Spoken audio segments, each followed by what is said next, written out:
In this video, I want to go over 9 different principles that you can implement to increase your reply rates and your positive reply rates, and as a function of that, increase your sales. So this is for cold email copywriting, but it can also be, to some extent, implemented for other channels, but this is mainly directed toward cold email copywriting specifically.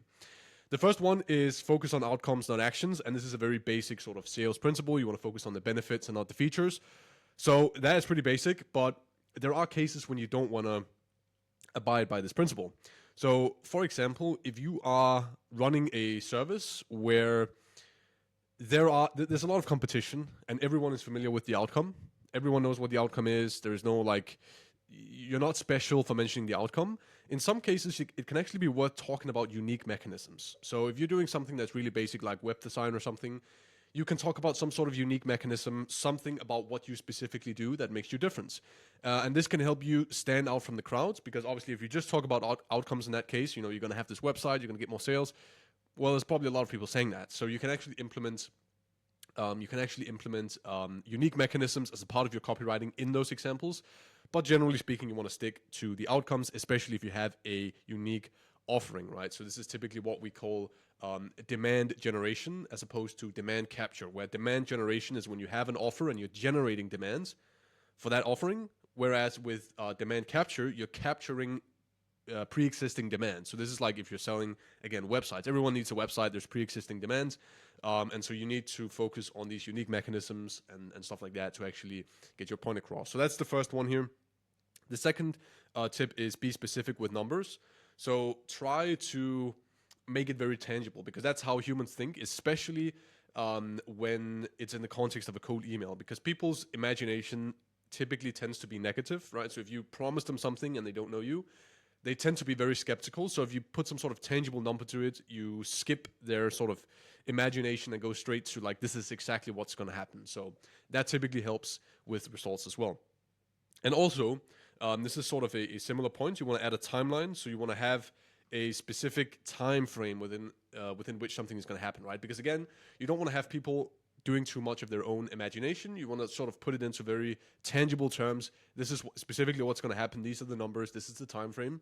And I recommend that you try to do this, even if it seems difficult to do with your offering. There's probably always some way you can mention a timeline, right? So we can get this done in a few weeks, and then you'll start seeing the results within months. Whatever it is, it's always good to add a time frame when possible. The next thing is nailing the first line. So you really want to capture their attention with the first line. This is also what's called the pre-text, right? This is when you see an email, you see the subject line, and then you see the first, you see a preview of the first line. You want to make sure that line either is piquing interest, it's personalized, it speaks to a pain point that they might be struggling with, and you want to sort of avoid some of the very typical cold email opening lines that sort of hint at the fact that it's a cold email, because especially in cases where it's they can see that it's someone introducing themselves. So if you're hi, my name is blah, blah, blah, I wanted to introduce myself, or I'm with XYZ company. They know it's a cold approach and it's probably not something important, but if you talk about a pertinent issue for them, or you have some sort of personalized line, it's does this guy know me? And then they open the email and then they read it from there. So nail the first line. I would actually argue that you could say the first line is more important than the subject line, as long as you keep the subject line vague and it's not a blatant, it just blatantly reveals that it's a cold email. Then the first line is more important, given that you have a sort of vague subject line, which is what I would recommend. The next one is to personalize immediately. Again, this attaches to the same point, right? So you want to show pretty much in the first line. If you do implement personalization, you want to do that in the first line, because obviously if you personalize in the very end, typically people are not even going to see that, and it's not really going to provide the benefits that personalization provides. So you want to sort of do that first, right? So whether it's notice you're hiring SDRs, or so your team is scaling up ad spend, or whatever it is, you want to have that in one of the 2 first lines. The next one is keep it tight, right? So keeping it short.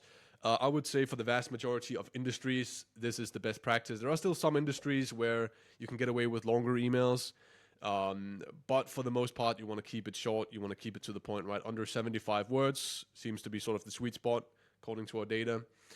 So yeah, you want to do that. You want to remove filler words if possible. Typically, they don't serve any purpose. So just tighten it up. make it super easy to read. Do a lot of like short sentences. Don't do like long drawn out sentences. Do short, readable, skimmable sentences and keep it under 75 words in total. The next one is ask for one simple next step. I see so many emails, and I get them myself all the time, where there's multiple call to actions, right? It's like asking a question, then proceeding, then going into a call to action, then the call to action is super vague. It's like, are you dealing with this or this? Like, it's so many different different questions sort of compiled into to the same copy, and that's not really what you want to do. You want to make it extremely simple to actually take that next step, right? Because that's what you need them to do. You need to get the ball rolling. Essentially, you want to have them have that first step, right? Whether that's sending something over or whether that's just pitching the call and being very specific with the time you want to speak, right? So like Monday afternoon. Do you have time Monday afternoon? It's a lot easier to answer than what's your availability next week. Then they're like, oh, they have to go in and Monday and maybe Wednesday, right? So just one specific time. You can just ask about that time, and then that's going to be way simpler to answer. The next one is follow up with value. So, obviously if you haven't gotten any interest with your hard call to actions, which a lot of the times we actually do implement a hard call to action where we immediately pitch a call these days. But in some of the follow-up emails, you can follow up with value, and you can sort of send over case studies and social proof and nurture them that way, instead of repeatedly just pitching a call again and again and again, because that's sort of, just doing what's already been done and has been proven not to work. So you want to just sort of change it up and follow up with value instead. The last one is a strong offer is equal to strong results. I think so many people these days are quick to sort of like try a specific channel, whether it's cold calling, LinkedIn, cold email. And then when it doesn't work, their immediate reaction is that, this doesn't work. This channel doesn't work. This channel is broken, right? It's a very strange mentality, because if somebody opens an email, they see the text of the email, and this is somebody that presents social proof, that has a direct offer that solves a problem they have, why would they not respond, right? It's like almost inconceivable that somebody would just reject a solution to a problem purely because it's in a cold email, right? And then also sort of saying that everyone operates in that sort of way, right? That's what people say, oh, no one opens cold emails. Well, what's the data on that? Do you have any proof to back that up? Because I can show you numerous case study of ours and our own outreach that proves that people open emails, they read them, and so it really just comes down to your offering. Is your offering strong enough? Do people actually care? Are they interested? Do you have sufficient social proof? Do you have the stuff you need to convert people? And if that's not the case, that's completely fine. Instead of saying that cold email doesn't work, you can just say, hey, let's do some work on the offering. Let's get some more case studies from like word of mouth or referrals before we start pitching this to cold prospects, because there's a lot of trust needed there. So that's essentially the 9 different principles here. I hope this was helpful and appreciate your time. If you want to book a call with me, you want to explore a potential partnership, we do fully done for you cold email services. We build this whole system. We book in the meetings. We do everything that needs to be done, from copywriting, setup, campaign automation, inbox management, etc. I'll leave a link in the description for that, but thanks for watching.